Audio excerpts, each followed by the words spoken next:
Un año bastante crítico, bastante complejo para lo que es lo que fue Argentina, lo que fue el movimiento obrero.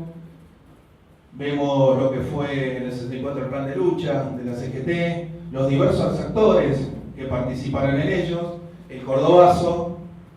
Así que vamos a presentar ahora a los disertantes. Darío Dawid, tenemos en el medio de la mesa, es investigador del CONICET, doctor en Ciencias Sociales de la UBA y creador del libro Sindicatos de Argentina, ¿no? Sindicatos y política. Exactamente.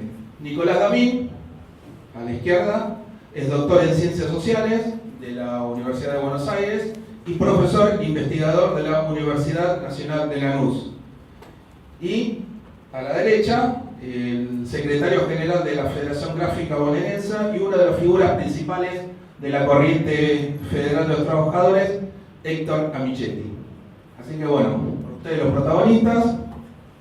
Darío Dawid va a ser el primero que va a tomar la palabra. Gracias, Miguel. Bueno, agradezco también a Ana y a Mauro por la invitación, a los dos compañeros que están acá en el panel, a Héctor y a Nico. Y bueno, comento un poco, yo soy egresado de esta universidad en dos instancias, como licenciado en Ciencia Política primero y después como doctor en Ciencias Sociales. En esta última ocasión, en el doctorado en Ciencias Sociales, tuve la oportunidad de hacer una tesis sobre la CGT de los argentinos, que es lo que voy a presentar ahora, ¿no? Hacer como una relación histórica de la CGTA. Antes que eso, bueno, recordar a Arturo Fernández, que fue el director de mi tesis doctoral, también profesor de esta casa de estudios, fallecido hace casi 2 años, y una de las figuras principales de las ciencias sociales argentinas en el análisis del sindicalismo, ¿no? Bueno, la CGT de los argentinos es uno de los acontecimientos más importantes de la historia sindical del movimiento obrero reciente, pero que ha recibido, o creía yo, sobre todo al comienzo de mi investigación, que había recibido poca atención, ¿no? La CGT de los argentinos se me aparecía todo el tiempo en breves descripciones al interior de historias generales del movimiento obrero, pero yo encontraba como que era una experiencia sobre la que se había ahondado poco. Entonces, bueno, mi intención al comenzar la tesis fue revisar esa experiencia, ¿no? Y cuando empecé a revisarla, me fui dando cuenta que el nacimiento de la CGTA no fue un acontecimiento en particular de un sector del sindicalismo combativo, sino que puede ser leído, y esa era mi propuesta, como parte de una crisis mayor del sindicalismo peronista, ¿no? Del sindicalismo peronista y una crisis general del movimiento obrero, una crisis general de muchos actores políticos y sociales a finales de los años 60 en Argentina. Esa crisis tenía un origen cercano en el golpe de Onganía del 66, ¿no? En el golpe de Onganía que se había dado 2 años atrás de la formación. Entonces, bueno, me propuse revisar qué había pasado después del golpe de Onganía, cómo había afectado al interior del movimiento obrero, y bueno, y ahí nacía mi reconstrucción. Pero después también algunas otras investigaciones dan cuenta de que la CGTA puede ser inscripta también al interior del desarrollo de una corriente particular del sindicalismo argentino, que es la tendencia combativa, la corriente dura del sindicalismo combativo peronista. Entonces, ahí podemos pensar en los orígenes de la CGTA, ¿no? ¿Hasta dónde nos podemos ir para atrás para pensar la CGT de los argentinos? Es un tema interesante porque la propia CGTA, ¿hasta dónde se va para atrás? Por ejemplo, en el mensaje del 1 de mayo, ¿cuáles son los antecedentes? ¿Qué recupera la CGTA de esa historia del sindicalismo anterior? Y bueno, recupera esa línea combativa a través de la cita y reformulación de los contenidos fundamentales del programa de La Falda y el de Huerta Grande, ¿no? Son programas históricos del peronismo, del sindicalismo peronista, que están recuperados en el mensaje del 1 de mayo de la CGT de los argentinos. Y la otra cuestión que recuperaba eran las palabras de Amado Olmos, ¿no? Amado Olmos era una figura muy relevante del sindicalismo peronista, antibandorista en esos años, del 66 al 68, que estaba llamado a ser, tal vez, el que iba a estar al frente de la CGT, el candidato de la línea combatiente en la CGT cuando se fuera a normalizar. Pero fallece en un accidente automovilístico en enero del 68. Entonces, la CGT-A, cuando escribe su mensaje a los trabajadores, recupera las palabras de Amado Olmos y la trayectoria de Amado Olmos para establecer una lucha y una frontera con el bandorismo, ¿no? Pero bueno, para no irnos tan atrás y analizar la trayectoria anterior de esa línea combatiente, propongo que arranquemos en el evento cercano que hace al contexto, que define las coordenadas del contexto histórico en el cual emerge la CGT de los argentinos. Esas coordenadas son la implantación de la dictadura de Onganía, ¿no? Y con la dictadura de Onganía, un cambio tanto en el orden social y político como en el orden económico. En el orden social y político, la decisión certera del gobierno militar de que no va a vacilar en aplicar la fuerza para reprimir toda manifestación opositora. Y en el ámbito económico, la aplicación de un plan de normalización económica, un plan liberal, con Krieger-Bacena a la cabeza, y este plan económico imbricado con el plan político, ¿de qué manera? Bueno, el plan económico iba a ser sostenido hasta las últimas consecuencias y cualquier oposición no iba a ser, no iba a ser aceptada, iba a ser reprimida. Entonces, se forman en estas nuevas coordenadas una nueva realidad para el movimiento obrero y la nueva realidad esta que emerge va a ir definiendo o va a ir generando tensiones al interior de las grandes líneas del sindicalismo que habían llegado hasta el golpe de Onganía. Recordemos que el golpe de Onganía es saludado por gran parte del sindicalismo peronista, fundamentalmente las 62 leales a Perón, la tendencia bandorista, y un sector de la 62 de pie, el sector comandado por José Alonso. El resto de la 62 de pie no estuvo a favor del golpe. Pensemos en las figuras de Amado Olmos, por ejemplo, criticando el golpe, Lorenzo Pepe, Di Pasquale. Todavía no menciono a Ongaro porque el golpe de Onganía es junio del 66 y Ongaro gana la Federación Gráfica en noviembre del 66. Entonces Ongaro todavía no había emergido como una figura en esta tendencia. Bueno, esta reacción sindical, estos primeros apoyos que recibe el gobierno de Onganía, van a ser defraudados prontamente por el gobierno de Onganía por este nuevo plan económico que se propone llevar a cabo, que incluye en el terreno sindical, bueno, intentos de dar solución al problema de Tucumán que yo veía, ¿no? Como cerrando ingenios, o sea, generando más crisis en Tucumán. Después, para los empleados estatales de diferentes ramas del trabajo en el Estado, planes de racionalización. ¿Qué significaba? Bueno, ajustar los métodos de trabajo y despedir gente. El primer conflicto grande en esa área fue de obreros portuarios, después ferroviarios. Y a medida que esto iba generando rechazo sindical y reacciones sindicales, el gobierno iba avanzando con el uso de la fuerza para reprimir cualquier intento de defensa de los obreros. Entonces esto fue definiendo nuevos actores, definiendo nuevas tendencias en el movimiento obrero, que van a ser conocidas, van a ser nombradas de tres maneras distintas y que van a ser las que van a intentar normalizar la CGT en el 68. Estas tendencias van a ser las tendencias más combativas, después van a estar los sindicatos que se van desprendiendo del bandorismo, creyendo que si se acercan con el gobierno militar van a poder obtener algún tipo de mejoras o en el diálogo con el gobierno hacer que esa racionalización los afecte menos, y después el sector bandorista que entra en una gran crisis porque si había tenido su apogeo en los años anteriores con esa estrategia que algunos resumen en golpear y negociar, cuando el gobierno militar ya no negocia, esa estrategia entra en crisis y entonces un gran sector del bandorismo se va a ir pasando hacia lo que va a ser llamado participacionismo. En este marco, estas primeras acciones de estos sectores van a ir intentando definir a la CGT, todavía en el 66-67, y logran los sectores combativos, los sectores afectados por las políticas del gobierno, imponerse en un congreso de la CGT y lanzan un plan de lucha, un plan de acción que concluía en un paro general. Este plan de acción se fue llevando a cabo, pero la última instancia del plan la levantan. El paro general no se realiza.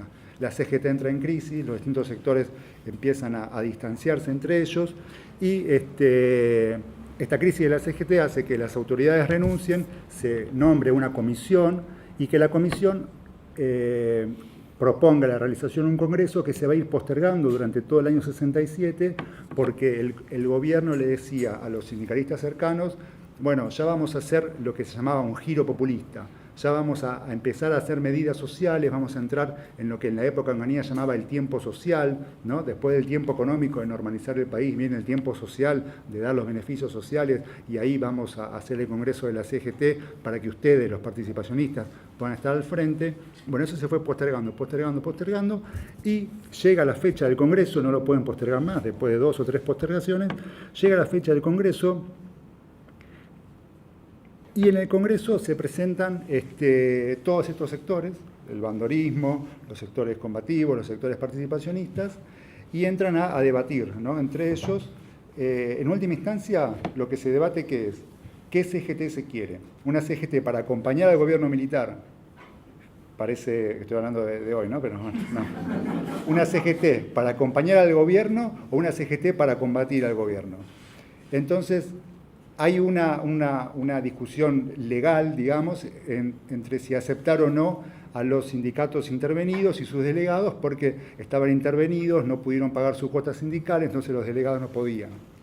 Bueno, finalmente esto se resuelve de una manera que incluso, de una manera legal, o sea, salvando todas las formalidades, logra imponerse la línea combativa y lo eligen a Raimundo Ongaro, del Sindicato Gráfico, al frente de la CGT.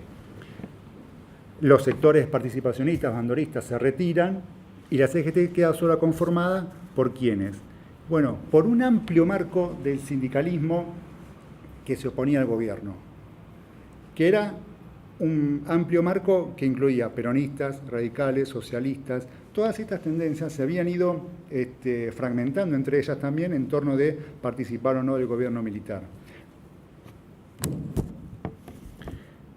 ¿Qué significó entonces este Congreso de marzo, este momento? Bueno, en primer lugar, la primera división de la CGT entre peronistas, ¿no? Hasta el momento el peronismo había convivido en las diferentes organizaciones que se había dado, ni hablar de la CGT, pero incluso de la 62, pero en la 62 se había dividido 2 años atrás, pero en la CGT nunca se había dividido. La CGT y la idea de una CGT única, de una CGT unida, era una idea muy fuerte en el peronismo, pero acá esa idea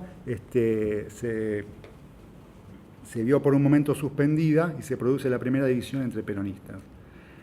Bueno, mucho más fuerte aún para los planes del gobierno militar, lo que se produce en ese momento fue la frustración de la estrategia de conseguir una CGT oficial. La CGT que el gobierno de Onganía quería y que venía perfilando para obtener no puede ser conseguida. En segundo lugar, bueno, la conformación de la CGTA misma como un polo de oposición social al gobierno. La CGTA desde el comienzo se va a proponer a sí misma 2 cuestiones fundamentales. En primer lugar, una pluralidad de tendencias más allá del peronismo, obviamente, incluyendo sectores radicales, socialistas y todas las tendencias del movimiento obrero. Y en segundo lugar, abriendo la central obrera a distintos sectores sociales. O sea, no es una central obrera nada más la CGTA. La CGT es una central obrera, pero que convoca a estudiantes, convoca a profesionales, convoca a los curas, convoca a los clubes, a toda asociación dispuesta a combatir al gobierno de Onganía, es convocada por la CGT de los argentinos. Y en este momento la investigación mía empezaba a discutir con las imágenes de la CGT de los argentinos que emergían en esos trabajos que comentaba antes, que apenas la mencionaban. ¿Por qué? Porque estos trabajos, donde apenas era esbozada la CGTA, también decían, bueno, la CGTA se formó con sindicatos golpeados por el gobierno de Onganía, y los participacionistas por sindicatos chicos, y el bandorismo por el resto de sindicatos industriales. Bueno, y esto no es así. ¿Por qué? Porque en un primer lugar, la CGTA se forma con sindicatos golpeados, pero al mismo tiempo se forma con sindicatos de una larga trayectoria de la línea que apenas mencionamos, de la línea combativa. Es decir, no tenía que ver nada más con la coyuntura del gobierno de Onganía estar en la CGTA, sino que tenía para muchos actores que ver con una coherencia en su trayectoria político-sindical de muchos años atrás. Y en segundo lugar, esta imagen de la CGTA y los participacionistas y el bandorismo no hace caso a las grandes diferencias que hubo en estos años en el apogeo de la CGTA, la crisis de la CGTA, la crisis del bandorismo. Es decir, entre el 68 y el 70, que son los años fuertes de la CGT de los argentinos, hubo muchos avances y muchos retrocesos, y no hubo, es imposible dar una imagen estática de estos actores. Es decir, la CGTA arrancó con muchísima fuerza. Esto hay que decirlo. Por más que algunos sindicatos se fueron rápidamente al ver la posición combativa que estos actores empezaban a tener, el discurso de Ongaro contra el gobierno, esta CGT comienza con mucha fuerza en las regionales de la CGT de todo el país, con muchos apoyos sindicales, muchos apoyos de agrupaciones de base, y con una idea muy fuerte de hacer retornar la protesta a las calles. Es decir, la protesta esa que hacía más de un año que no se veía en las calles de Argentina después de este levantamiento del paro de la última etapa del plan de lucha de la CGT en el 67, la CGTA inmediatamente quiere llevarla a la calle. Entonces, es electo el 28 de marzo, entre el 28 y el 30 de marzo, ya, un mes después, el 1 de mayo, están en la calle haciendo los actos del 1 de mayo, que se hacen en distintas ciudades del país, y acá se hacen en San Justo. Después, el 28 de junio, una celebración irónica de los 2 años del gobierno de Onganía, de nuevo la CGTA sale a la calle para plantear sus críticas al gobierno. ¿Cuáles fueron el momento de apogeo de la CGTA? Entonces es ¿no? Entre marzo y, digamos, septiembre, octubre del 68. Todo el 68, ¿no? Fíjense qué año importante para la historia. Bueno, hoy, este año se conmemoran un montón de cosas en todo el mundo, y acá el 68 argentino tiene esta marca específica de la CGTA, de estos actos de la CGT de los argentinos, de esta apertura de la CGTA a distintos actores sociales y políticos, y fundamentalmente podemos destacar algunas acciones específicas, ¿no? de la CGT. En primer lugar, lo que se da en estos meses es un llamado a la rebelión de las bases, ¿no?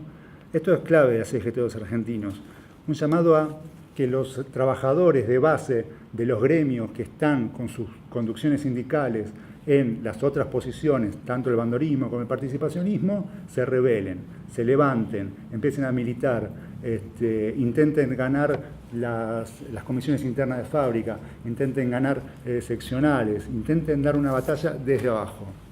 Después, la otra gran acción de la CGTA, movilizar el interior, ¿no? Mover todas las seccionales del interior de la CGT. Y después, la otra gran cuestión, llamado amplio a todos los sectores sociales afectados por el gobierno de Onganía, desde los partidos políticos, que un montón van a apoyar a la CGT de los argentinos. Los partidos políticos habían sido prohibidos todos por el gobierno militar. y la conformación en el interior de la CGTA, como correlato de esto, de un montón de comisiones para canalizar estos apoyos. Comisión de artistas, comisión de educadores populares, comisión de abogados, comisión de solidaridad con el pueblo de Tucumán. Es decir, una multiplicidad de comisiones para cada uno de esos microscópicos problemas que emergían en todo el país y que la CGTA le quería dar un canal le quería dar voz para que se conocieran y se supieran esos problemas. Pero bueno, esto también encontraba algunos frenos, ¿no? Un momento simbólico en el cual esta posición combativa va a ser afectada es en septiembre del 68. En septiembre del 68 se producen algunos hechos como, bueno, fallece John William Cook, ¿no? El mismo día es descubierta la célula que había guerrillera en Tacorralo, en Tucumán, de jóvenes que estaban intentando una guerrilla rural. En esa fecha, por esos días también, es conocida una entrevista entre Bandor y Perón en la ciudad de Irún, en el País Vasco, en la cual empiezan a hablar acerca de una normalización del sindicalismo vía las 62 organizaciones. Y el 25 de septiembre comienza una huelga de las más relevantes del 68, que es la huelga petrolera en Ensenada, ¿no? Esta huelga va a ser una huelga emblemática de la CGTA. ¿Por qué? Por varios motivos. Los petroleros de Ensenada tenían 3 sindicatos, los que estaban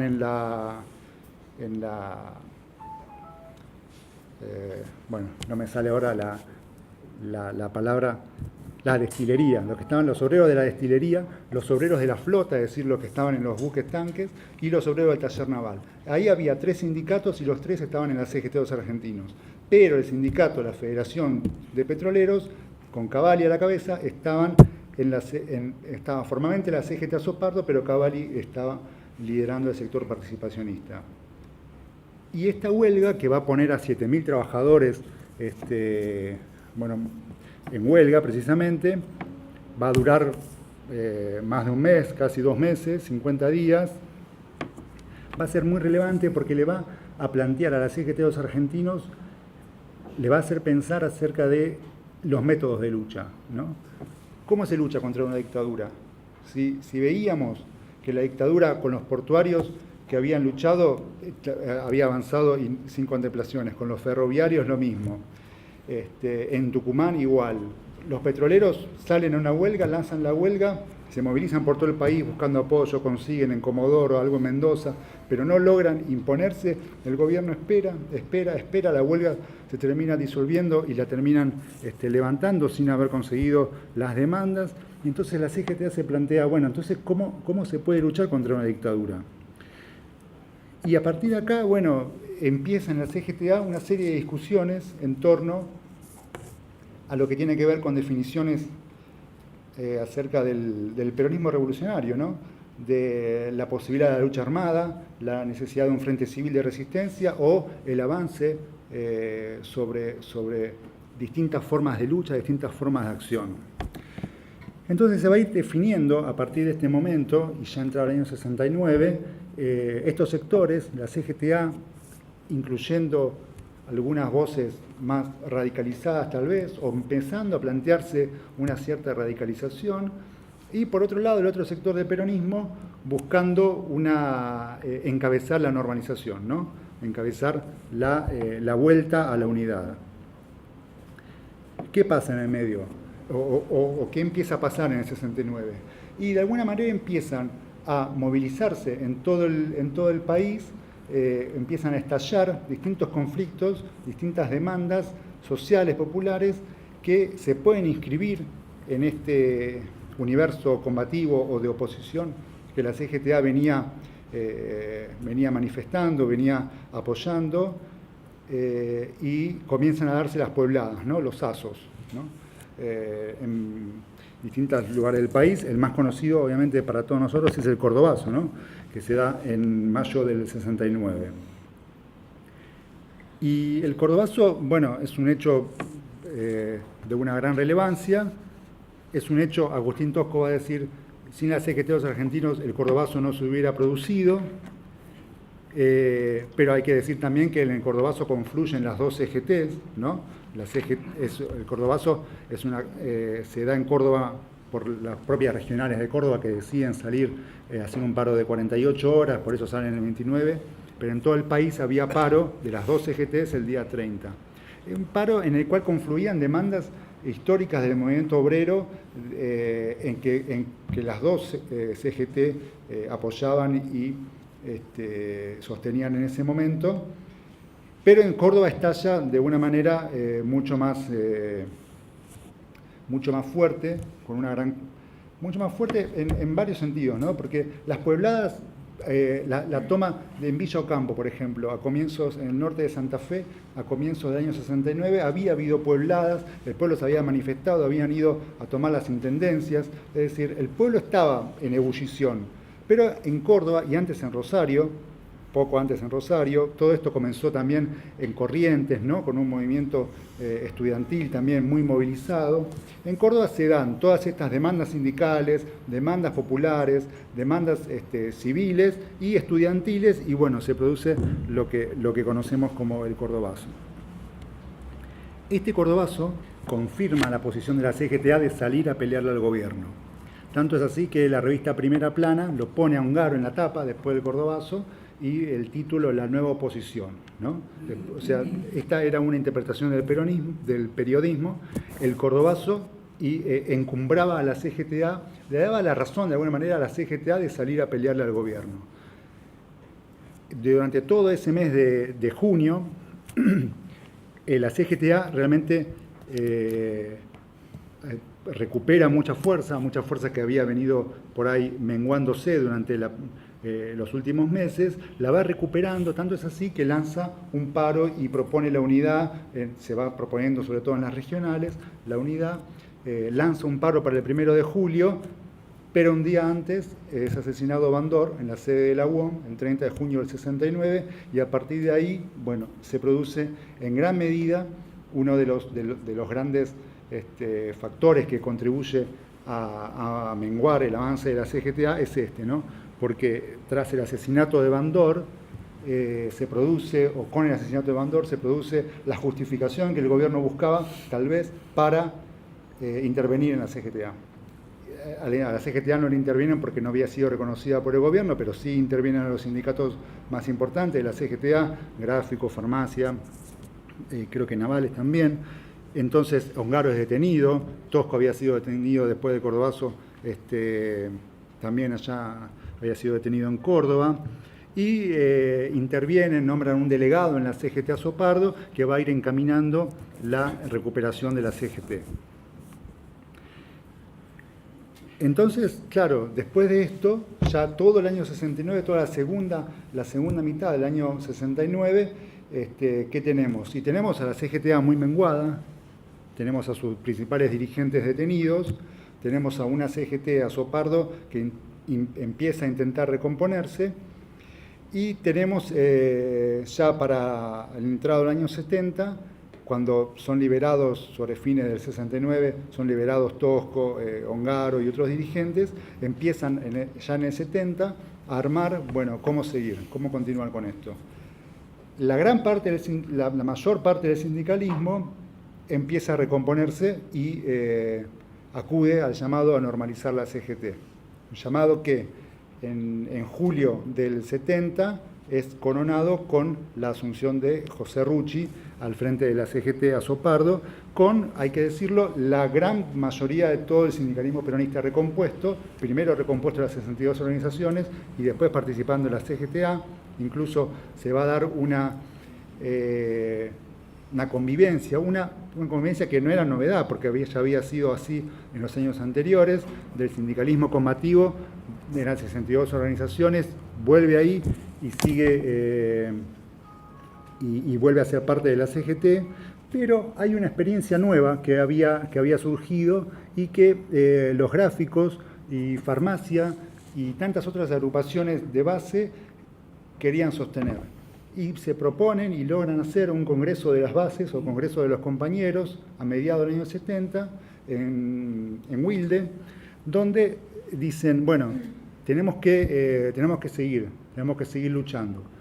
¿De qué manera? Bueno, con agrupaciones de base, con los sindicatos que nos quieran acompañar, con estudiantes, con curas, con organizaciones políticas, los sacerdotes del tercer mundo. Y bueno, y así la CGTA va a persistir en esta búsqueda basista, en esta búsqueda de sostener una posición combativa desde las bases. Pensemos que todavía, bueno, ya en el 70 no estaba Onganía, pero estaba Levingston, después va a estar Lanusse. Seguimos en un contexto de dictadura, seguimos en un contexto en el cual no había una seguridad respecto de la salida política, era un contexto incierto de alguna manera.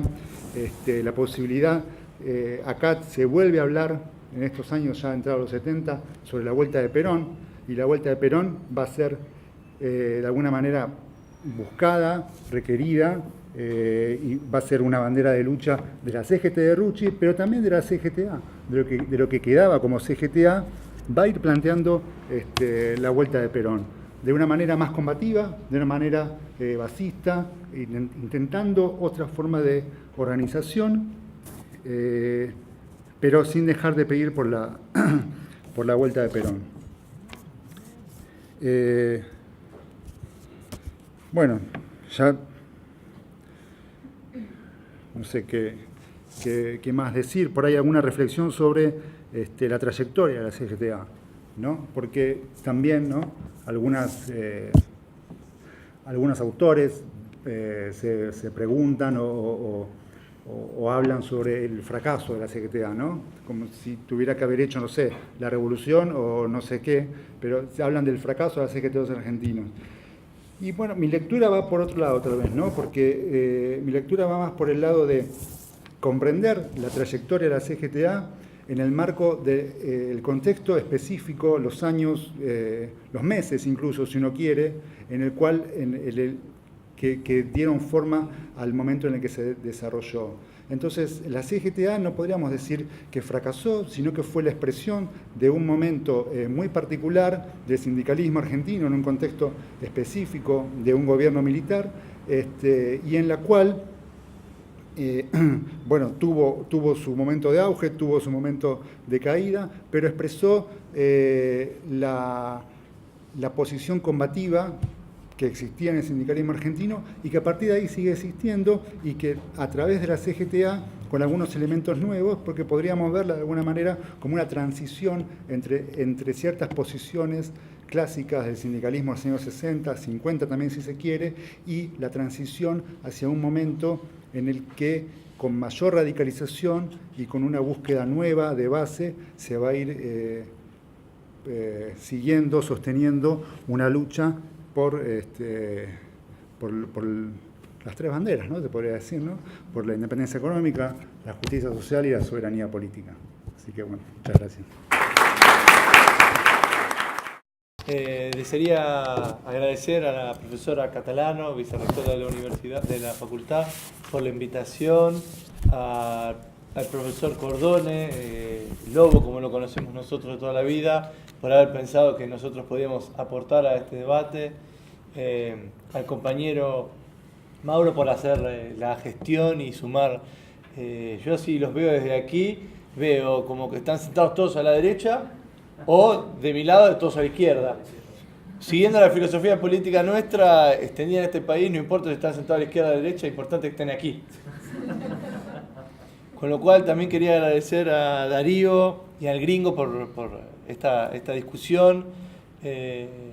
Ellos hacen mi trabajo más simple, porque Darío escribió un libro que fue su tesis de doctorado sobre la CGT de los argentinos. Había iniciado antes de la tesis un trabajo sobre el 40 aniversario de la... ¿45? ¿40? 40. Cuando fue el 40 aniversario de la CGT de los argentinos, publicó en la revista Nuevo Mundo, en Francia, un artículo específicamente recordando. Entonces, Eso hizo que todos nosotros que éramos estudiantes en aquel momento, en mi caso de sociología, luego del doctorado en ciencias sociales, en esta casa, bueno, en Marcelo T., pensemos que, bueno, la CGT de los argentinos no podía ser minimizada como un acontecimiento breve y efímero en la historia del sindicalismo argentino, sino era algo que había que estudiar.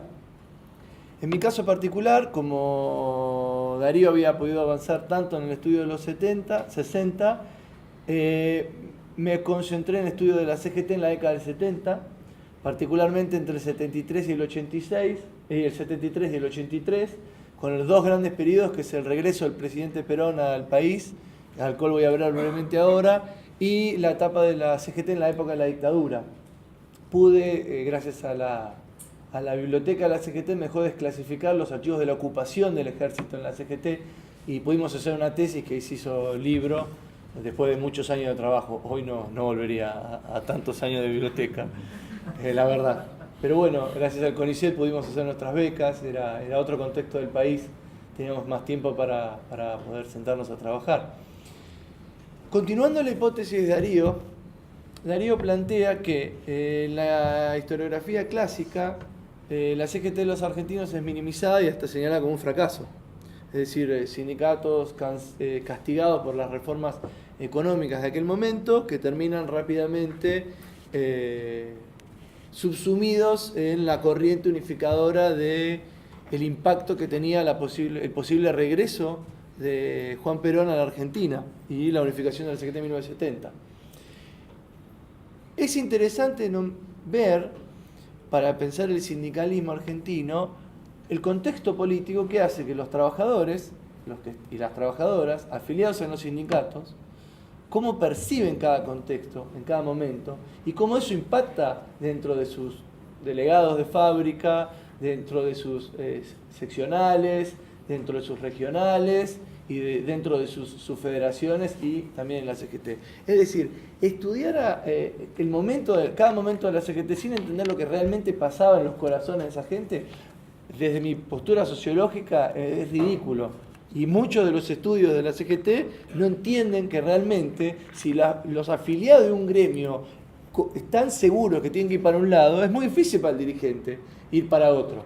En ese sentido, la idea del regreso del presidente Perón es muy fuerte en 1970, más en el 71, ya en el 72 desbordaba las fábricas, las universidades, los clubes, las plazas, e invitaba a que la gente que durante muchísimo tiempo no había podido participar en la vida social, en la vida política y también en la vida sindical, porque había enormes restricciones como mencionó Darío, se sume a participar a grupos sindicales. Y ahí tenemos la creación de dos grupos dentro del ámbito de los gremios, que fue la Juventud Trabajadora Peronista, al cual me gustaría referirme, y la Juventud Sindical. Esos dos grupos tienen que pensarlo como gente realmente muy, muy joven dentro de las estructuras sindicales tradicionales. Se da un momento, la CGT tiene una tradición desde su fundación en 1930 de tratar de hacer modificaciones en su estructura organizacional, yo me focalicé en eso en la tesis, para adaptarse a los contextos.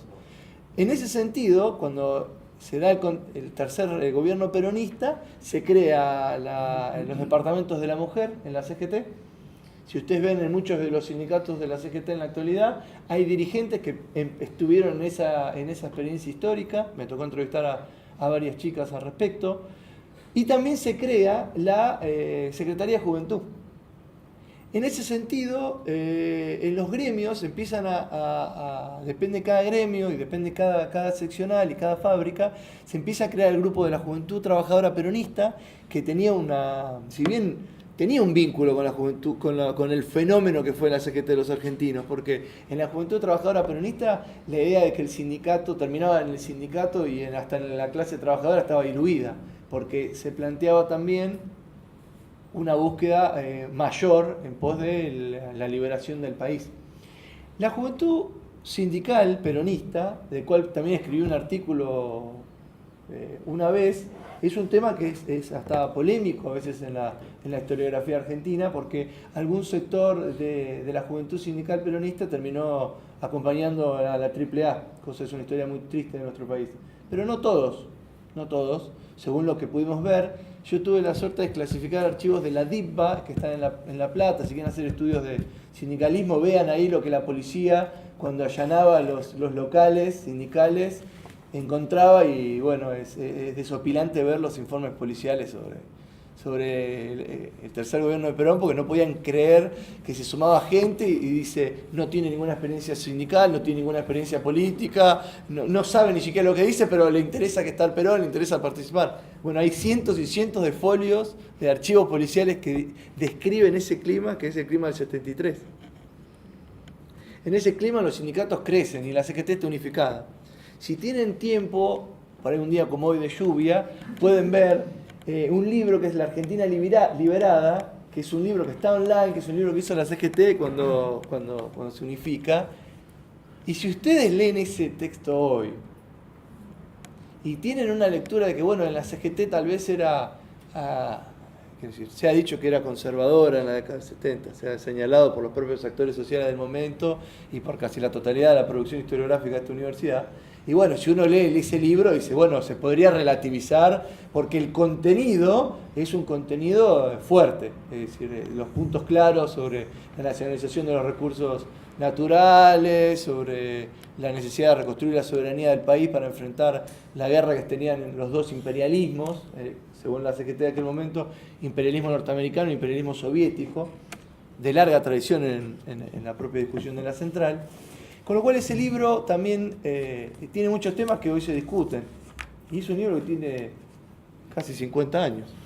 Claro. Es decir, lo que me sorprendió a mí cuando mis años de estudiar la CGT en los 70 era que los debates de la CGT en la época de la CGT de los argentinos o los años posteriores son a veces hasta más avanzados de los que se tienen hoy.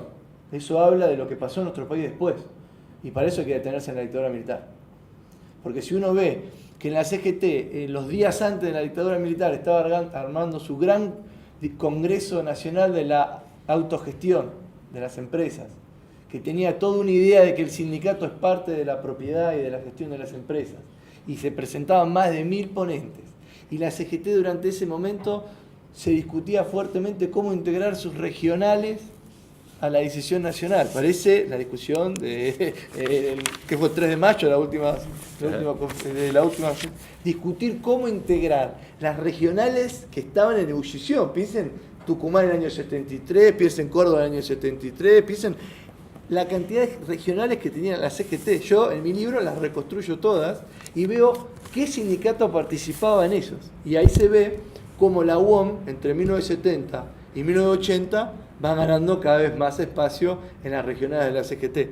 Un fenómeno que si uno ve luego el peronismo del 83, entiende por qué el peso tan grande de ese bloque sindical que tuvo el Partido Peronista en el año 83, ¿no? Pero para volver al legado de la CGT de los argentinos, esta idea de articular sectores sindicales con sectores estudiantiles y con sectores juveniles, uno si se pone a esta altura, con toda el agua que ha pasado bajo el puente, puede ver que la juventud trabajadora peronista estaba más cercano a los grupos de la tendencia, lo que se llamó esos grupos que después fueron muy liderados por Montonero, pero que había muchísimos grupos que tenían su propia historia organizacional, y estaría buenísimo hablar de eso, pero no se nos escapa. Pero si uno ve los otros grupos, como la Juventud Sindical, también tenían contactos con grupos juveniles y estudiantiles. Guardia de Hierro, el CDO, eran otras formas de lo que se conocía como la ortodoxia, eran otras formas de vivir la vida de joven peronista en el contexto del regreso del general Perón. Al principio del regreso, como todos sabemos, estaban un poco más juntos, y luego la dinámica del conflicto interno y externo y las diferentes tomas de posiciones hizo que esas contradicciones exploten. Ni hablar el año 75, en el cual la CGT doblega a López Rega y lo echa del gobierno, ¿no? Lo exilian en África, en una embajada, no me acuerdo, ¿no? Eso luego por ahí se puede acordar. Es importante que cuando llega el golpe del 76, las aguas en la CGT, mis entrevistas a dirigentes de primera línea de ese momento, dicen que ellos no estaban, esperaban todos el golpe, todos sabían que iba a ser el golpe, la mayoría tienen contactos fluidos con el mundo militar, es una constante de las élites políticas argentinas. El profesor Marimachi siempre lo dice, los obispos hablan con los militares hablan con los obispos, los jefes de la CGT hablan con todos hablan con todos, pues una élite de poder, como decía el profesor de IMAS, uno tal vez de los mejores discípulos de Germani, que decía, bueno, entienden que las sociedades complejas tienen forma de tomar las decisiones que son complejas y que no son tan fáciles de procesar en el discurso político, pero asimismo la sociedad argentina tuvo, después del primer peronismo, mecanismos de integración social que hoy desearíamos que existieran. Es decir, intentos de coordinación entre los sindicatos, las patronales con el Estado y participación sindical en los consejos de Estado para la planificación del país. Hoy si nos dan un café a la hora de la toma de decisiones, cualquier muchacho de la CGT, ni hablar de la CTA, estaría muy feliz, ¿no? Eso en la década del 60, si uno sigue la situación, era completamente diferente. Para pensar el país de la CGT de los argentinos y el país que tenemos hoy. Porque si nosotros hoy, 50 años después, recuperamos la CGT de los argentinos, es para nuestro debate, ¿no? Es para pensar ese debate, y eso remite a la última dictadura militar, que es un punto ineludible para las ciencias sociales en nuestro país, es un punto ineludible para cualquier reflexión personal, colectiva, política que hagamos. Cuando yo logro acceder al archivo de la ocupación del ejército, digo ocupación porque hay un eufemismo que hicieron los expertos en marketing de la última dictadura militar, que decían que había intervenciones sindicales. Entonces que había sindicatos no intervenidos y sindicatos intervenidos. Y esa categoría, producto de los propios intelectuales del golpe, pasa muchas veces a las ciencias sociales. En muchos libros está. Y si uno se pone a analizar sociológicamente cómo funcionaba esa supuesta intervención, en realidad es una ocupación. La CGT funcionaba con generales controlando el propio edificio durante 76-79 y los sindicatos más importantes tenían personal militar de los cuales estaban operando dentro del gremio. Entonces no es una intervención, es una ocupación. Si nosotros tenemos nuestro trabajo en las ciencias sociales, en parte es trabajar a los conceptos, bueno, me parece que es importante recuperarlo. Esa ocupación es muy diferente a lo que yo pensaba cuando empecé mi tesis. Nosotros tenemos un consenso de que la represión de la dictadura fue muy fuerte en el nivel de base, fundamentalmente en los gremios de la CGT de los argentinos, pero se extendió a todos. Y también fue fuerte en la primera línea, tuvieron los principales sindicalistas presos y muchos desaparecidos. Aún algunos que tenían contacto con los militares, como el caso de Luz y Fuerza. Pero si usted ve la segunda línea del sindicato, sigue funcionando. Entonces yo me pregunto, ¿cómo es posible que una dictadura tan genocida como la que tuvo, mantuvo cierto espacio dentro de la vida sindical? Y bueno, la única forma es ir a ver los documentos de los tipos, que es lo que ellos piensan. Y así como nosotros hacemos un acto hoy para recordar 50 años de la CGT de los argentinos, para ver sus tácticas, para ver qué análisis hacían del momento, cómo trataron de buscar soluciones a los mismos problemas que tenemos hoy, los militares hicieron lo mismo. Entonces sus documentos son muy claros, que dicen en el 55 hicimos una estrategia, que el Lobo lo escribió también, 4 líneas de sindicalismo proscripta, presa, reprimida. Sale como resultado de eso la resistencia peronista, unas etapas con más conflictividad sindical y social de nuestro país. Se volvió ingobernable el país, entonces destruir, erradicar el sindicalismo como querían en el 55 no se pudo. Luego en el 66, como bien dijo Darío, la estrategia fue diferente. Acercarse a algunos gremios que, por ejemplo, los gremios industriales, particularmente la Unión Obrera Metalúrgica, que tal vez no iban a ser tan tocados por el nuevo modelo económico, cosa que se demostró ser falsa porque también les impactó fuerte a ellos, y reprimir más a aquellos que iban a ser racionalizados, ¿no? Azúcar, ferroviario, puerto, etc. Entonces, ese contexto en la dictadura del 76, los tipos se dan cuenta que es diferente. Entonces dice, bueno, vamos a reprimir fuerte en el lugar del trabajo, porque ellos detectan que el sindicato existe porque existe el representante en la fábrica. Sin el representante en la fábrica es un sindicalismo de café, un sindicalismo de oficina, como pasa en otros países del mundo, inofensivo, políticamente maravilloso, muy hábil en los sets de televisión, sin ningún poder social, como pasa en casi todos los países que ven la oleada neoliberal entrar y salir sin ningún tipo de resistencia. Eso no pasa en nuestro país, porque tiene ese sindicalismo de base. Los militares encuentran eso. Así como me interesó contar esto, me gustaría decir que en la época de la dictadura, si bien las corrientes más combativas, llamándose la Comisión de los 25, lo que fue luego la CGT de Brasil, no reivindicaba directamente a la CGT de los argentinos como parte de su historia, porque no lo hacía. No lo hacía porque estaba la UOM, entonces en realidad se mezclaba, pero no lo hacía. Pero es una cosa interesante, que a veces combativos y no combativos es una categoría que hay que ver a veces si sirve o no, porque en realidad son los contextos. Entonces un sindicato que en una dictadura por ahí no está tan en el primer lugar del conflicto, por ahí en la siguiente está.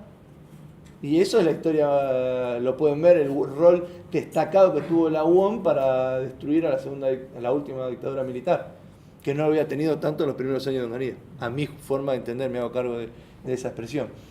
Es decir, eso es importante ver si nosotros hacemos un acto para pensar el 50 aniversario, para pensar nuestros problemas hoy en el mundo sindical, en la universidad, el vínculo entre los universitarios y los movimientos obreros, el vínculo entre el sindicalismo de Buenos Aires y el resto del país, y sobre todo en un mundo que si uno lo ve tan direccionado en el castigo sistemático de los trabajadores y de las trabajadoras, es importante recuperar lo más lindo que tuvo la CGT de los argentinos, que era el intento de buscar nuevas soluciones a los viejos problemas. Muchas gracias. Bueno, en principio gracias por la invitación. En estos días se vienen haciendo muchas charlas y encuentros por el tema de recordar la CGT de los argentinos, poner su experiencia en contexto con lo que estamos viviendo hoy.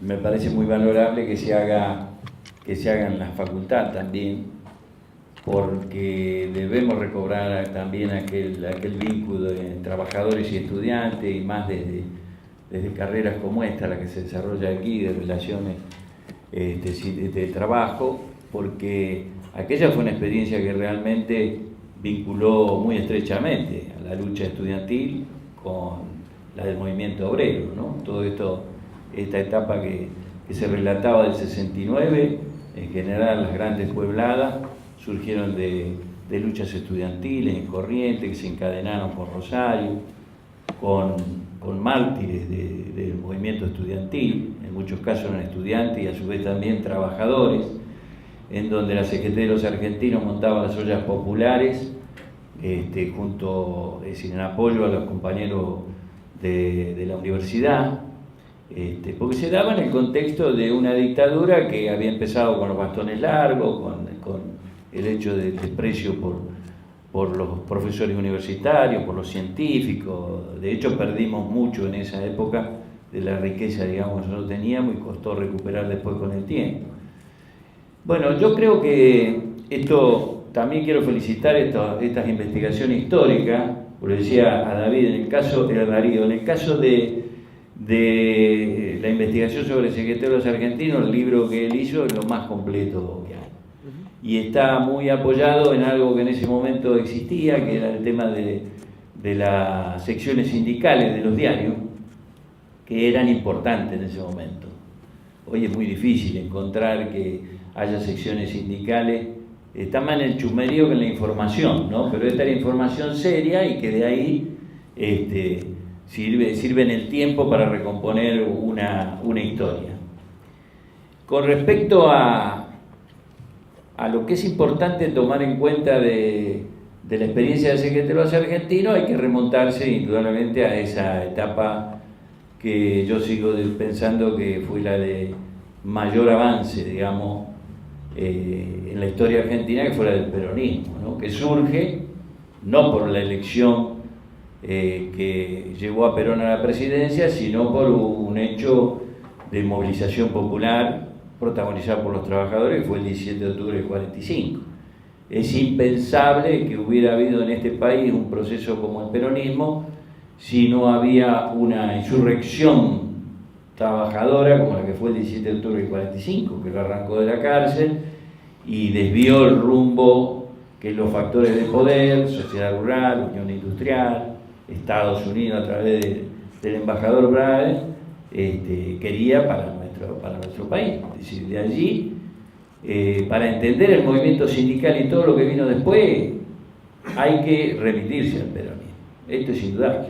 Porque el movimiento obrero, con un protagonismo fuerte, con organizaciones sindicales fuertes, con convenios colectivos, el tipo de organización que tiene el movimiento obrero argentino, rama de producción y servicio, convenio único, todo lo que quiere en este momento destruir este gobierno, porque va contra la productividad, la competitividad con el mundo y todo lo demás.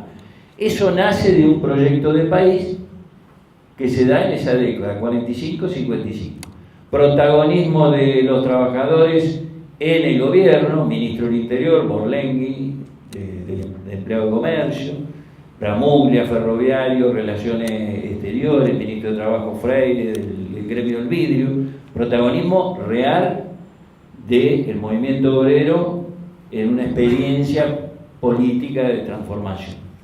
Y que empieza con conquistas laborales, porque la fortaleza de ese movimiento, inclusive esa movilización del 17 de octubre, tiene que ver con conquistas que comienzan antes, ¿no? Es decir, el aguinaldo, las vacaciones pagas, la jubilación, que después el peronismo plantea esto es imposible sostener en el tiempo si no declaramos la independencia económica, si no tomamos medidas económicas en donde podamos nosotros manejar la economía para poder sostener esa justicia social, esas conquistas de los trabajadores.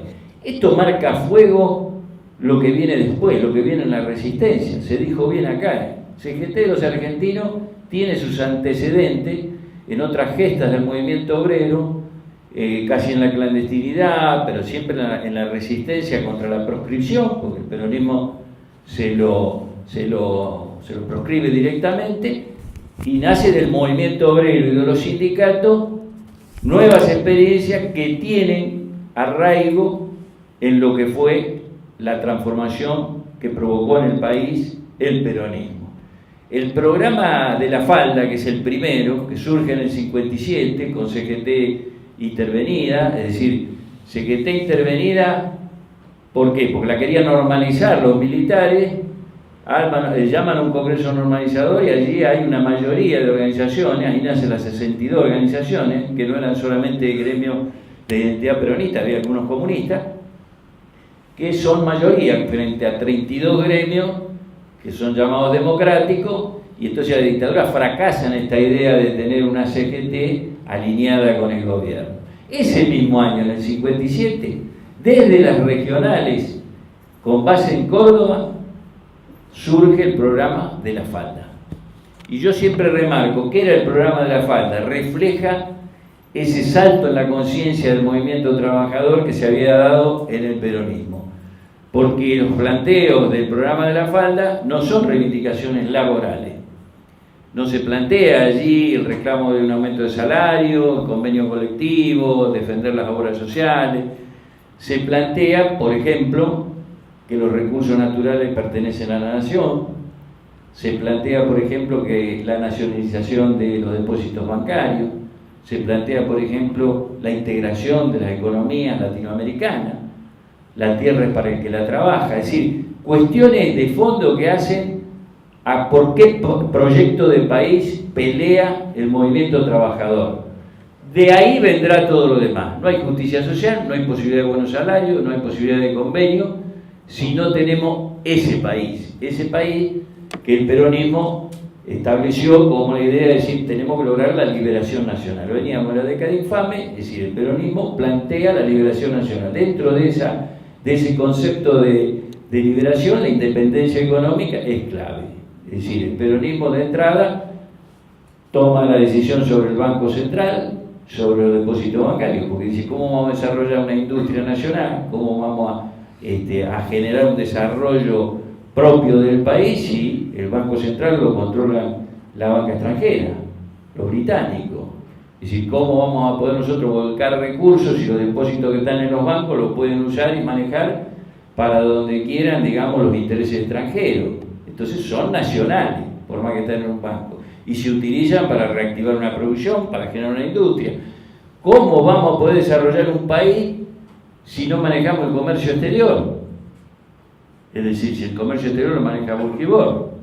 Entonces crea el IAPI, el instituto que dice, bueno, compramos la producción primaria, se vende al mundo y después vemos cómo se redistribuye los beneficios de ese comercio exterior. Volcamos recursos a la industria porque queremos un país desarrollado industrialmente y no agroexportador. Eso marca a fuego el movimiento obrero de la resistencia y viene, digamos, como sello en ese programa de la falda, se repite luego en Huerta Grande, el otro gran programa, y llega a la CGT de los argentinos, que el programa es la base central de CGT de los argentinos, porque frente a un sindicalismo que se estaba volviendo demasiado pragmático, en el sentido de decir, y por ahí Perón no lo podemos traer más, ya habían pasado cuántos años desde la caída de Perón, y entre medio había habido un intento de peronismo sin Perón con Bandor, es decir, esta idea de decir, bueno, lo queremos mucho, le hacemos un altar de mármol, un busto de oro, pero acá tenemos que buscar otra salida que va a ser sin Perón, va a ser peronismo pero sin Perón. Cuando aparece Onganía, se tientan varios de los sindicalistas que están en ese concepto de que Perón no vuelve más, y dicen, bueno, acá viene un militar nacionalista y católico, entonces esta es nuestra oportunidad. Por supuesto que Onganía busca tomar a esos dirigentes como aliados, en una concepción ciertamente corporativa, es decir, tener un sindicalismo adepto a su proyecto, pero con una gran contradicción: la economía se la entrega a los liberales, Krieger-Bacena. Entonces ahí había una gran contradicción que hacía que los sindicalistas, si por un lado quisieran encontrar ese camino de un nuevo militar que pudiera generar una salida, y entienden que colaborando con ese proceso, por eso se llaman colaboracionistas, quieren explicarle a los trabajadores que se puede sacar algo, se puede sacar más que confrontándolo. Pero el proyecto económico liberal los mete en una contradicción muy fuerte, por eso el plan de lucha del 67. Es decir, era imposible, por más que buscaban caminar en conjunto, no confrontar con un plan que le congelaba los salarios, que les liquidaba fuentes de trabajo nacionales. Entonces, ahí están en una contradicción permanente y ahí se alza nuevamente o se rescata de aquellos viejos programas que el único sindicalismo que era posible practicar en una dictadura y con un proyecto económico liberal era el sindicalismo de liberación, que creo que es la marca distintiva de la CGT de los argentinos, el sindicalismo de liberación. Si no tenemos un país que se libere de las ataduras del imperialismo, del capital internacional, no hay posibilidad de defender los intereses de los trabajadores. Y creo que va un poquito más allá de los programas de la falda y Huerta Grande, porque si uno desmenuza ese documento, el mensaje del 1 de mayo, que nosotros y seguramente los compañeros después lo van a repartir, porque hemos hecho una reedición del semanario de la CGT de los argentinos, de que también hay que hacer aparte en algún momento algunos encuentros, porque era la prensa de los trabajadores con corresponsales populares, los que volcaban la información. Fue una experiencia muy, muy interesante el semanario de la CGT de los argentinos, que era un protagonista esencial ahí, Rodolfo Wolf, García Lupo y bueno, Berbisky, que creo que es el único que vive de los que han vivido esa experiencia.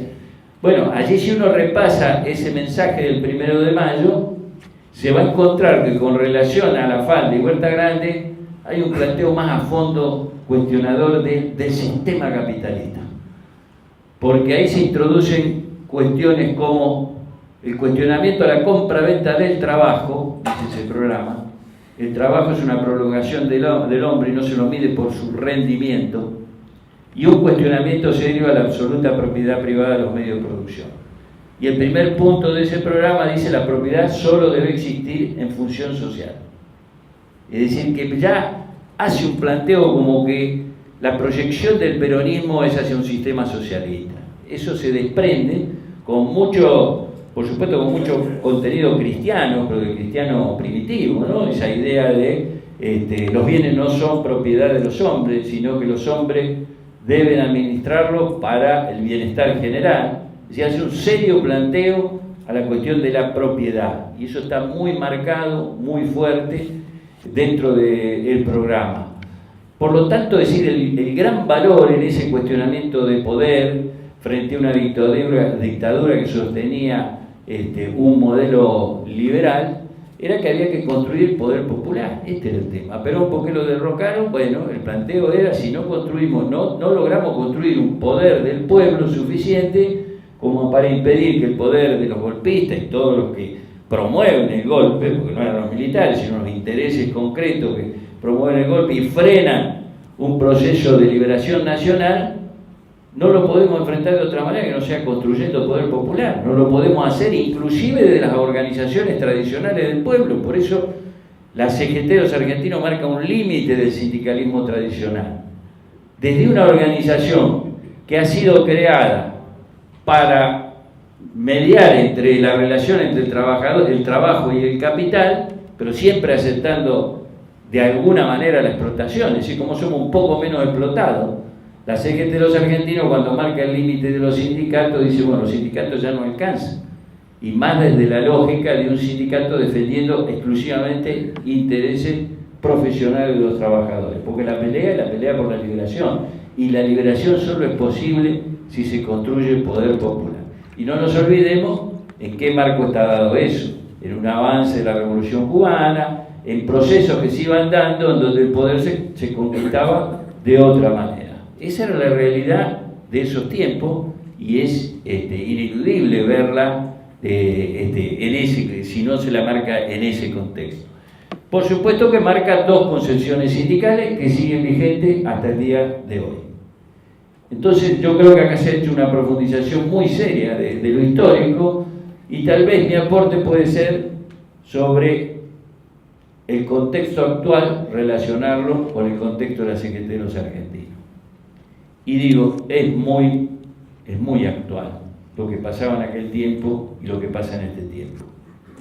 Contra aquellos que dicen, bueno, pero eso ya fue, la historia, lo demás, hoy está la modernidad, hoy hay una globalización, entonces olvidémonos de eso. Si nosotros vemos en qué contexto se desarrollaba desde el punto de vista del poder económico, la CGT de los argentinos denunciaba como que los monopolios habían tomado el poder. En los monopolios, en el poder. El gabinete de Onganía estaba conformado en su mayoría por directores de empresas multinacionales. Krieger Bacena era director de varias empresas multinacionales monopólicas. El que era asesor de Onganía era Hirsch, que era director de Bungibor, el principal asesor era de Bungibor. Y, por ejemplo, había un ministro que después fue ministro de Defensa, pero primero presidente del Banco Industrial, que le decía a los empresarios nacionales que los créditos eran solamente para las empresas serias. Las empresas serias casualmente eran nada más que las multinacionales. Por lo tanto, fortalecía a las multinacionales y destruía a la empresa nacional.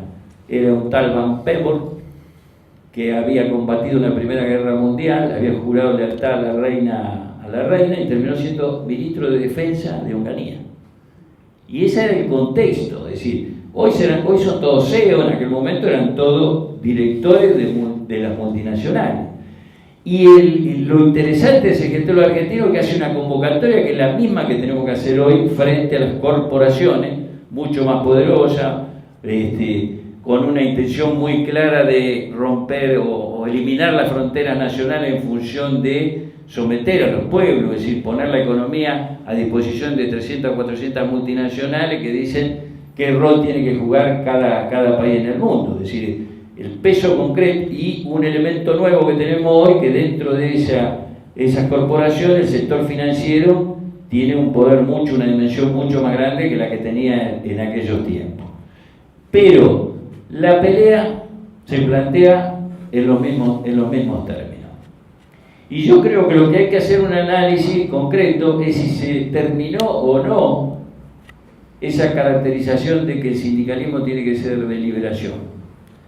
Porque ahí hay un debate concreto. Hay muchos que piensan de que cuando se acabaron las dictaduras militares, se acabó la razón de ser del sindicalismo de liberación.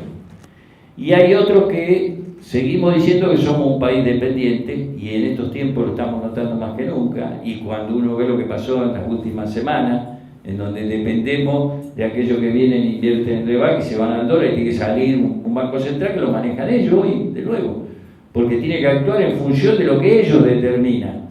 Si quieren este interés para especular y ganar más, o se pasan al dólar, o si se van del dólar y fugan las divisas del país. Sí, indudablemente tenemos una dependencia mucho mayor que en aquellos tiempos, nivel de dependencia.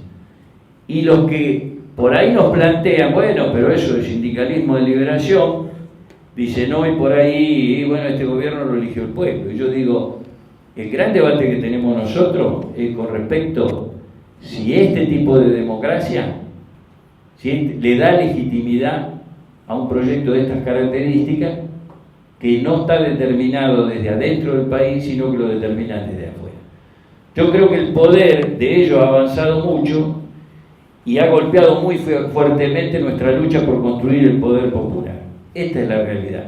Ellos han avanzado de tal manera de que hoy han logrado de que con una democracia con características muy liberales y que se remite solamente a la elección, al voto electoral solamente, porque para ellos democracia es eso, es decir, podamos justificar aplicar este tipo de políticas económicas y de dominio de una nación. Ese es el debate central que hoy tenemos que dar, el debate que la corriente da dentro de la CGT, porque nosotros decimos la corriente federal de trabajadores no es una organización nueva, es esa organización que surge con el programa La Falda, Huerta Grande, Secretario Argentino, y después en democracia y con un gobierno elegido por el voto del pueblo, mantiene esa postura con la CGT que conducía Saúl Ubaldini, que tenía un programa de 26 puntos y el punto número 1 incorporaba un elemento nuevo de dominación que era la deuda externa y decía moratoria de la deuda externa, punto número 1 de las reivindicaciones de los trabajadores. Y resultó, digamos, muy claro de que era un punto esencial, porque ese programa decía, si pagamos la deuda externa puntualmente, como nos reclaman, digamos, el Fondo Monetario Internacional, no hay posibilidad de volcar recursos al desarrollo nacional, generar trabajo, mejorar salario y todo lo demás. Es decir, seguía planteando esa idea que debíamos liberarnos y ahora de una forma más sofisticada de dominación, que era un instrumento que condicionaba más, que era el poder financiero, las deudas externas condicionando a los países, entonces dejo que el pueblo elija, total, después lo que mandan es el poder financiero. Bueno, muchas veces nosotros hemos escuchado que aquella experiencia que tuvimos con esa CGT, que le hizo unos cuantos paros a Alfonsín, fue culpable que al desestabilizar a Alfonsín. Nosotros decimos es totalmente al revés. Si hubiéramos podido hacer algo, y digo, no es que Alfonsín no lo quiso hacer, estaba muy limitada esa democracia como para poder avanzar con semejante poder. Pero si hubiéramos podido hacer algo de lo que planteaba esos 26 puntos, Alfonsín no caía por un golpe financiero, porque cayó por un golpe financiero que le provocaron la hiperinflación y todo lo demás. Y después hicieron de que una variante del peronismo solo pudiera gobernar haciendo lo que ellos querían. Y vivimos la etapa del menemismo, que yo creo que es la etapa en donde más avanzaron ellos, el proyecto neoliberal, sobre nuestras organizaciones del pueblo y sobre el sindicalismo. Hoy cuando debatimos en la CGT el rol que tiene que cumplir el movimiento trabajador frente a lo que estamos viviendo en el país, es muy difícil introducir el tema de la discusión del programa. ¿Y por qué es muy difícil introducir eso? De que lo que nos tiene que unir es un programa, que tenemos que tener postura con respecto a cada uno de los temas, con respecto a la deuda externa, pero también con respecto a la industria nacional, que la están destruyendo porque forma parte de esta concepción económica. Bueno, ¿por qué nos cuesta más que en aquellos tiempos? Y porque hay una parte del sindicalismo que se ha vuelto corporativo desde los 90, con las privatizaciones.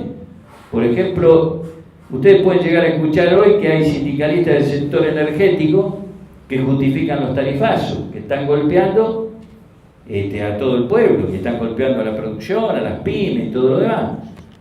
Y lo justifican porque hay una concepción corporativa que se creó, que cuando privatizaron empresas que eran del Estado y que tendrían que seguir siendo del Estado, esos sindicatos pasaron a ser sindicatos con menos trabajadores pero fuertes por la multinacional que tomó el manejo de ese servicio energético. Entonces hoy es común escuchar a un dirigente sindical de ese sector diciendo, pero el tarifazo era necesario porque si no las empresas no pueden invertir. Es la lógica de la multinacional, no es la lógica del proyecto nacional que nosotros decimos que tenemos que retomar, que es absolutamente necesario.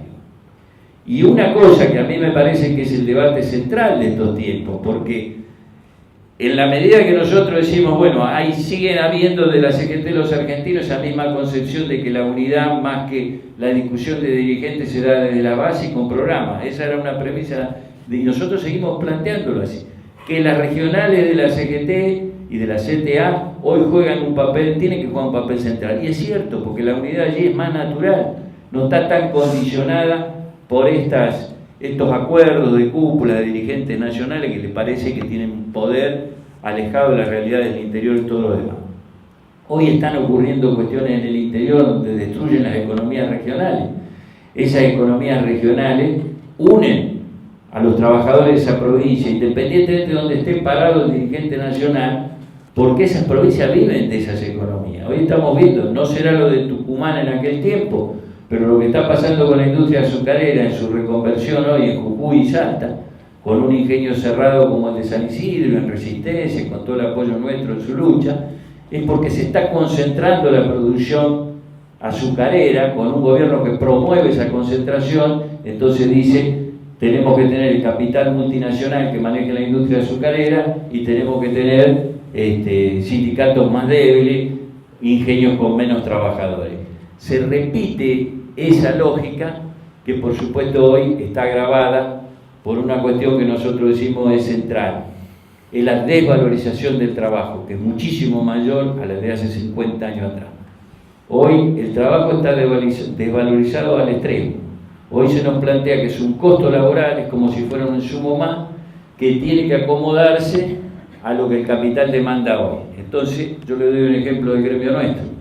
Nosotros, en un periodo de recuperación o de sustitución de importaciones, teníamos una industria del libro que promovía, es decir, que el Estado compre libros, también promovía de que las industrias invirtieran, tomó algunas medidas arancelarias que permitieron recuperar una cantidad de importaciones que se hacían de afuera, y llegamos a una producción empezamos en el 2003 con 32 millones de libros al año, y en el 2014 teníamos 128 millones de libros que se producían en Argentina. Íbamos a 3 libros por habitante después de haber estado por debajo de 1 libro por habitante. Este gobierno, este modelo económico, como se le quiera llamar, a los 20 días que asumió, dijo, hay que liberar todo. Lo hizo en el gremio nuestro, lo hizo en todos los gremios. Abrió las importaciones y nos inundaron de libros de todos lados. Bueno, parte de esos libros vienen de China. Están fabricados en buques donde los presos los fabrican. Entonces, nos quieren poner en el mundo con una desvalorización tal del trabajo donde tenemos que competir con trabajo esclavo. Esa es la lógica de las corporaciones hoy, y acomodar el país a lo que cada país puede hacer. Bueno, Argentina será el exportador, sacaremos el litio, y en la parte industrial muy concentrado en multinacionales que tengan como mercado el mundo, porque el mercado argentino va a ser chico, con bajos salarios, con un mercado interno flojo, es decir, indudable de que tienen que ser la concentración industrial, va a estar en muy pocas empresas que puedan exportar y que el mercado sea Latinoamérica, el mundo, lo que fuera. Entonces la pelea es hoy mucho más dura, pero el concepto que nosotros tenemos que tomar es exactamente el de los compañeros de la Falda, Huerta Grande y CGT de los argentinos, porque allí se juega el destino de los trabajadores y del país. ¿Qué país queremos? Es decir, si nos van a doblegar. Hay un obstáculo, es esta historia precisamente. Fíjense ustedes que la gran obsesión de este gobierno ha sido mostrar que como va a ser tan duro su política, y está haciendo, va a tener cada vez más problemas, con lo cual la lógica dentro de esta democracia pintada, la lógica es como van a tener que someterse a elecciones, porque es la lógica que ellos han planteado, es decir, tenemos que debilitar lo que pueda ser la alternativa a lo nuestro. Por eso hay que dividir, fragmentar. Si hay referentes políticos, acá y en toda Latinoamérica, si hay referentes políticos que pueden llegar a ganar una elección que nos ponga que revierta este proceso hay que meterlo preso, como está preso Lula en Brasil. Es decir, tienen la lógica de utilizar esos poderes para impedir que en este proceso que es llevado con elecciones, más que con democracia, no pongan en riesgo la posibilidad de ponerle freno a su avance. Entonces, uno lo ve al presidente cuando ha salido desesperadamente a buscar inversiones, mostrando algún referente peronista diciendo, bueno, pero el peronismo puede volver, pero va a volver un hombre disciplinado, un hombre racional. Y se quieren convertir el peronismo, que es un movimiento que se inició con un hecho revolucionario como el 17 de octubre, en un partido liberal, que acepte esta regla de juego que está planteada hoy a nivel de la globalización. Es decir, y en el movimiento obrero es inviable para ellos poder consolidar este proyecto si una buena parte del movimiento obrero sigue teniendo esto: Sindicato Único por Rama de Producción y Servicio, convenios que centralizan, un convenio que discute para 2.000 empresas que son todas pequeñas y medianas. No, ellos necesitan, y por eso lo muestran al modelo chileno, hay que ir a los convenios por empresa, que cada empresa pues pague los salarios de acuerdo a la productividad de esa empresa. Acá nosotros, con nuestra historia de lucha y todo lo demás, hemos atravesado todas estas etapas represivas, dictadura, 30.000 compañeros desaparecidos, secuestrados, es decir, y seguimos teniendo en pie lo que hemos conquistado, que es esa forma de organización del movimiento de los trabajadores, que es esa legislación laboral que tenemos, que la quieren romper con la reforma laboral, con la flexibilidad de derecho, atacándonos el trabajo. Esa es la meta central que tiene el poder para consolidar su proyecto, es decir, desestructurar esta organización, que es romper nuestra historia. Le está costando y le va a costar mucho, y yo les digo, en América Latina se mira mucho lo que va a pasar en Argentina, porque el grado de sindicalización, aún con todos los altibajos que tiene el movimiento obrero, y el grado de participación y el grado de conciencia de que la organización del movimiento obrero, con la estructura que tiene en este país, donde cada gremio elige delegado en una fábrica, es una cosa inédita. Entonces la expectativa está que si quiebra este movimiento obrero en Argentina, bueno, eso puede desatar, digamos, más fácilmente de que se consolide este proyecto neoliberal en toda América Latina, como ha avanzado y se está dando en estos momentos. Nosotros planteamos el movimiento sindical, un poco para dejarle como mensaje de la corriente federal, fundamentalmente arraigarse en esa historia, que es lo más rico que tenemos. Si uno quiere mirar qué tenemos que hacer para adelante, lo mejor es mirar para atrás, que es lo que nos ha permitido a nosotros mantener todas las cosas que hemos mantenido como pueblo, aún con todas las dramas que hemos padecido. Tenemos que mirarlo en la historia, porque son todas estas luchas, estas concesiones, estas convicciones y conciencia que nos marcaron estos compañeros.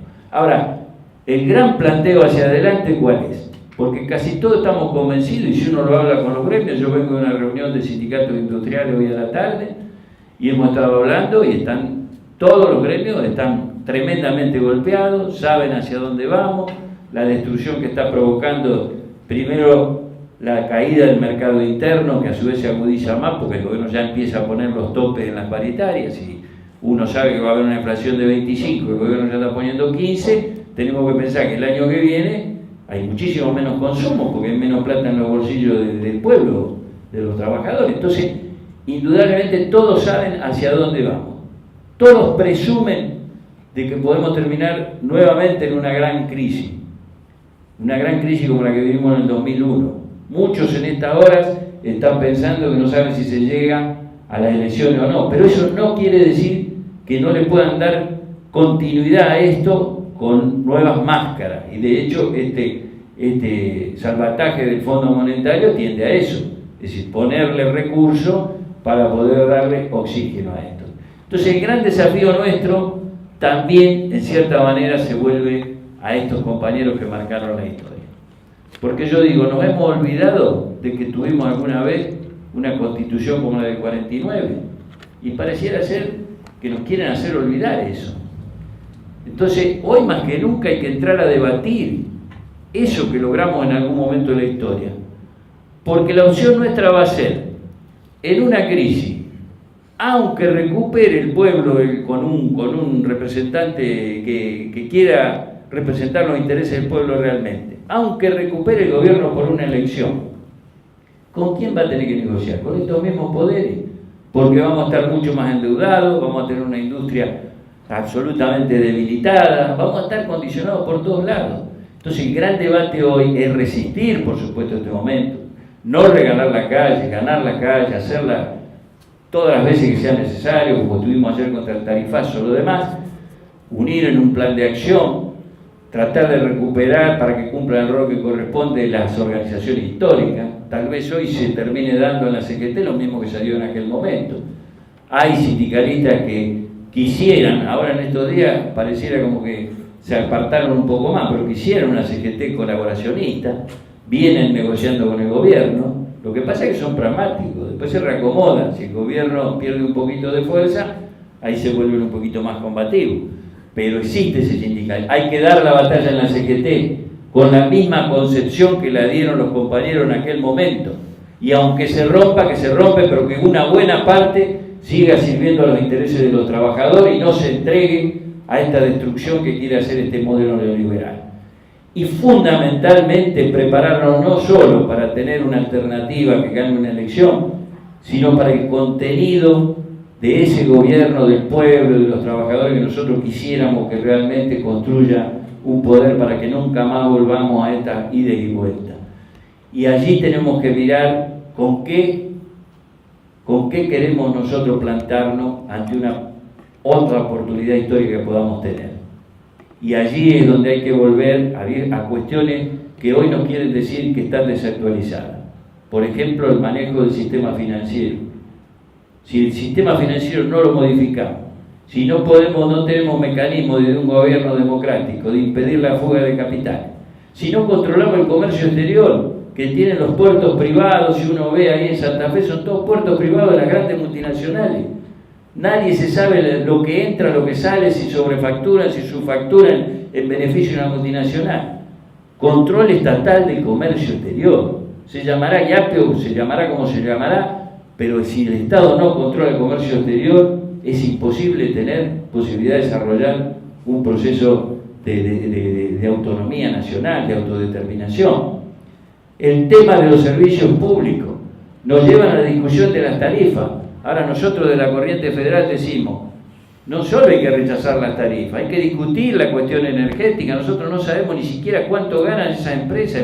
Se le ha pedido el valor del precio de Boca del Pozo. Ningún ciudadano argentino, todos están pagando el tarifario, nadie sabe cuánto está haciendo de diferencia esas grandes multinacionales. Entonces hay que instalar nuevamente lo que decía la Constitución del 49, que los servicios públicos deben estar manejados por el Estado, porque son servicios públicos.